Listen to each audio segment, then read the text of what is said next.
Ilang taon na ang lumipas, ilang ikot na ng buwan sa daigdig ang nagdaan, ilang kalendaryo na ang pinalitan, ilang lapis na ang natasahan upang makapagsulat ng mga liham, at ilang papel na rin ang nailaan para ipahiwatig ang damdamin kong ito.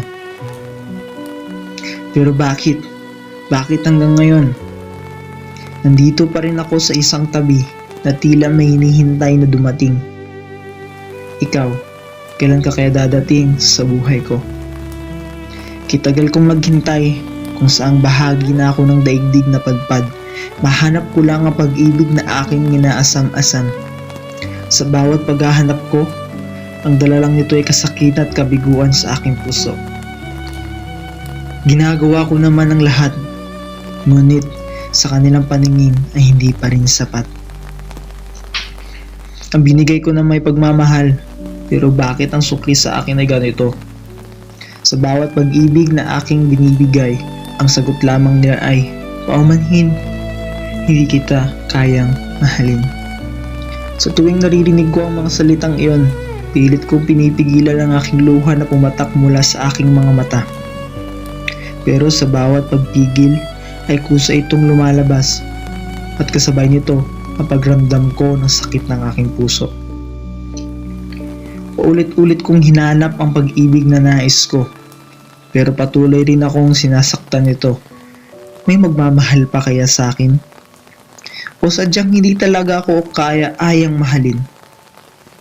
Ito ang mga salitang bumabalot sa aking isipan sa tuwing pinipilit kong pagalingin ang puso kong palaging lumalaban sa pag-ibig na aking nais. Pero nagbago ang lahat mula nung nakilala ko siya. Hindi ko sukat akalain na kahit ganito ako,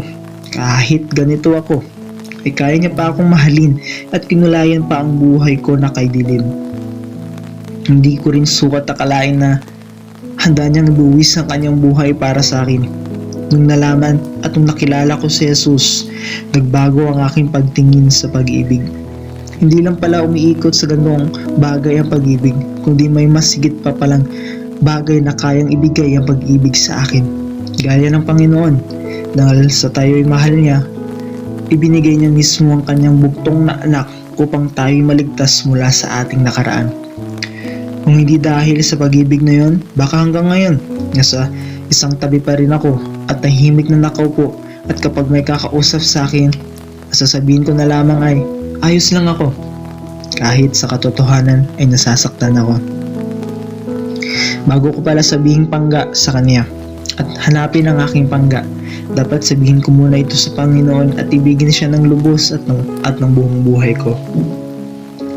Dahil ang tunay na kahulugan ng pag-ibig ay ang Diyos. Hindi tayo matututong magmahal kung hindi tayo inibig ng Diyos. Ako ay sa Diyos at ang Diyos ay para sa akin. Kaya titigil na akong tumakbo at maghabol sa pag-ibig na hindi para sa akin.